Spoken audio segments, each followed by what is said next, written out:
Neil from Essex here to do a toolbox tour with you today. Now, we've done toolbox tours before with some of our mechanics, right? Showing off the stuff that those professionals take on the road with them when they come out to work on your machinery.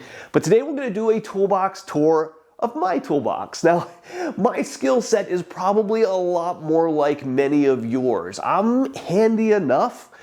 My real comfort level is more with the electronics and 3D printers and that kind of stuff, but I've got enough knowledge on this kind of stuff, enough willingness to get my hands dirty on my own equipment that I benefit from a simple tool set at home. So today we're going to dig through my toolbox here, take a look at some of the things that I've found really useful. Maybe one of these things will connect with you.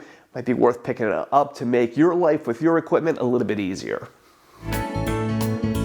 Essex, a helping hand with your land. Now, before we dig in here, we're going to talk about the box itself. You're going to see here as we go along, I have a mix of quality tools and a mix of cheap tools. Some of these things I use heavily enough that it's worth investing in good things that are going to last, and some of them just don't get used enough to be, worthwhile spending the money for the better stuff. My parents have bought me tools since I've been about 16 years old, so I've accumulated a lot of things as Christmas presents over the years, and it's really been great. It's given me a great collection of things that I put to use regularly. One of those first things that they got for me was a toolbox, this small red one behind me here. Now, I pretty quickly outgrew that and moved on to a larger box. But I picked up one that was pretty cheap. This with coupons and everything is about $500. And when you look at toolboxes, you'll know that's cheap. Now, the biggest thing that I notice here in my box is things like the hinges, the quality construction, the door slides are far cheaper than the professional level toolboxes that many of our mechanics use. So not bad, but not a place that I've spent the big bucks. If we slide the first drawer open here, this is where you're always going to keep the stuff that you use every day.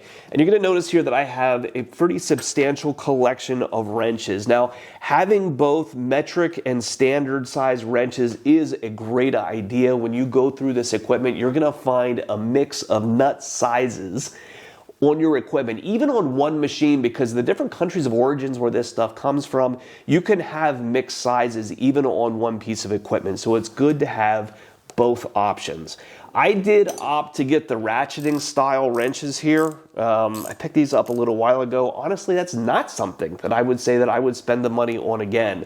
These are a little bit more expensive, but so often I find when you're working on a piece of equipment, you can hardly get the box end of the wrench around where you need it to go, and getting this thing to ratchet properly and having enough room in order to move them around is a bit of a challenge. I just don't find them all that helpful.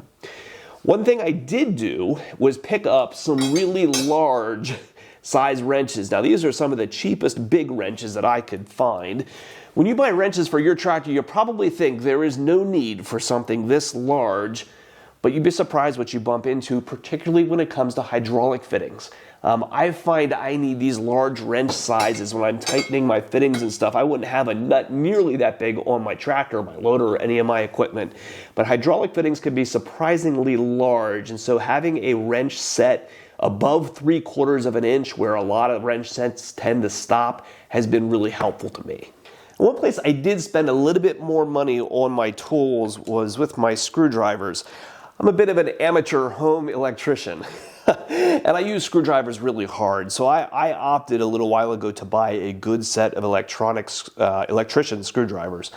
Not only were these a little bit better quality set of screwdrivers, one thing that I've really appreciated about these when I'm working on my tractors or larger equipment where you really need to be able to torque down and turn these things hard is that the tips of these are a lot harder. The better quality metal, cast and heated a lot better.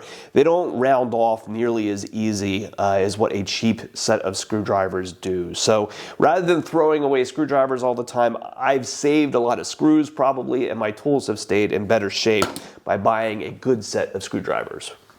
Now, some of these nuts on your tractor can be frustratingly stuck or hard to get at, and an impact wrench really goes a long way. You'd be surprised, these are more affordable when you're buying these air-powered versions than you might expect. Some of the kind of Harbor Freight level impact wrenches can be $50, $60, $70. It can really go a long way to enabling you to work on your tractor. The most frequent time that I'm using this is when I have a flat tire. If I'm running over nails or things that are outside as I'm working, or I let the air in a tire get a little too flat and push it off the bead, I pop this guy out in order to zip that tire off the machine and get it out to a tire shop in order to get it fixed. So that I've used pretty frequently. Now it's best when you're doing that to have a set of deep impact sockets, and again I'm going to have these both in metric and standard sizes so that I can get all around my tractor. So that those I put to use pretty often. Right here is a torque wrench that I also use. Now, this is going to be the same size as what my impact wrench is. This is an extremely cheap torque wrench. And you could tell this would never hold up in any kind of real shop environment. You can just tell the mechanisms on here aren't particularly heavy duty. But when it comes to looking at things like the lugs on your tires, or whether your loader is staying properly torqued on your tractor as you're crashing in and out of piles of dirt, a torque wrench is really the only way to know that you've got those nuts tightened properly. So I have a really inexpensive torque wrench that I use so that I can check those things on my machine. I picked up a tap and die set years ago for one specific project that I was doing that I was frequently having to go through and put holes into things as I was working. And since I got this tap and die set, I really have been surprised how often I end up using it. As you're using equipment and bolts and nuts go through, they get dirt in them, they get rusty. Even if you're really careful when you're threading things in and out, you can mess the threads up. And so I end up using this tap set fairly frequently to go through and rethread areas where I may have messed up a nut. And so I've got a lot of use out of it. It's helped me get equipment back out in the yard really quickly without having to go through and say replace hardware and that kind of thing. You can put a little bit of life back into things. Cheapest of cheap here for me. These taps, even I can see them wearing already, right? They're not going to last like a good tap set is going to, but in order to be able to have something in the toolbox to get a job done, I think has been really worthwhile. I can't tell you how many times this cardboard box has bailed me out of a jam. One day while walking through our parts department, I picked up a cardboard box and walked down the bolts by the pound row and grabbed a handful of just about everything that I passed. And at the end of that trip down, I might have walked out of there with 10 pounds of bolts that probably cost me $22 to buy. But you can't believe how often I end up digging through here because I've lost a piece of hardware or broken something off or stripped something out, who knows. I don't have a lot of anything, but I feel like I've got one of about everything that I may need, and I've been super thankful for that. It's a pretty nominal investment for something that could bail you out of a jam. There's nothing in here that's all that exciting, but all right, this is the only drawer that's organized. I'm showing you this drawer because it's the only one that's organized well. My end goal here would be to someday be able to take my 3D printer and make storage containers for all the things that are in here to keep these things nicely organized. This is the only area that I've been able to do so far. I built these 9 little containers with dividers, and then to be able to separate all of my different drill bits, to be able to make these things easy to find and be able to pull out of the drawers on a moment's notice. It helps keeps things really organized having them in containers like this.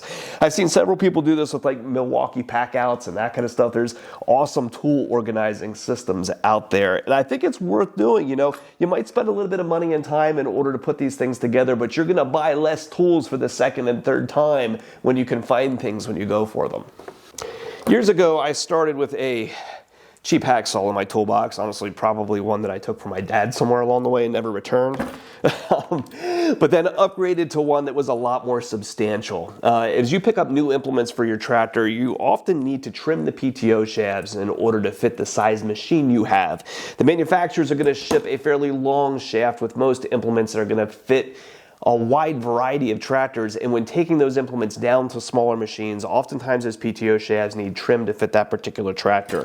A good sturdy hacksaw is the best way to do that on your own at home. You need the length of these blades in order to get through a PTO shaft, so even a Sawzall with a fine-tooth blade on it isn't the best way to do it because you can't get through the whole shaft end to end. So a nice sturdy hacksaw is my tool of choice. I continue to tweak with this portion, this corner of the garage right here, because I find it to be such valuable real estate. This corner here is right against that kind of awkward corner against the garage door, right? And I've chosen to put my air compressor in these hose reels over here. Now, good hoses and good reels are really expensive. They can be a lot of money. I'm a little frustrated by these. You want to keep an eye out for what I would call made for Amazon products, right? Things that are going to ship in from overseas, kind of marketed to that kind of audience, that kind of strike that good, appealing balance that feels like you're getting a deal. Sometimes the quality of these things can be frustratingly low, and I would put both of these things in that category. This reel, despite being stainless steel and looking great, it leaks a lot. And this pressure washer was on the cheaper end of things, but I have problems with the cords jamming up, and it doesn't have near the power of even an entry-level industrial pressure washer like it was what's sold in our parts department. So these two things I've been a little disappointed by. However, the idea of putting these things in a corner here where they're easy to pull out of your garage to work on something outside is really great. I use my pressure washer a lot more often knowing that I can come over here, flip a switch, and pull out a wand than if I had to, say, roll something out and put it in place and hook up a whole bunch of hoses and stuff. The convenience is great. I just wish the quality was a little better. The most recent addition to my tractor setup here is this diesel fuel tank. Now, I have a diesel tractor and a diesel mower, and most weeks during the summertime, I'm going through about a 5-gallon can of gas. It's not gas. My 13-year-old, not me, just put gasoline into my diesel lawnmower.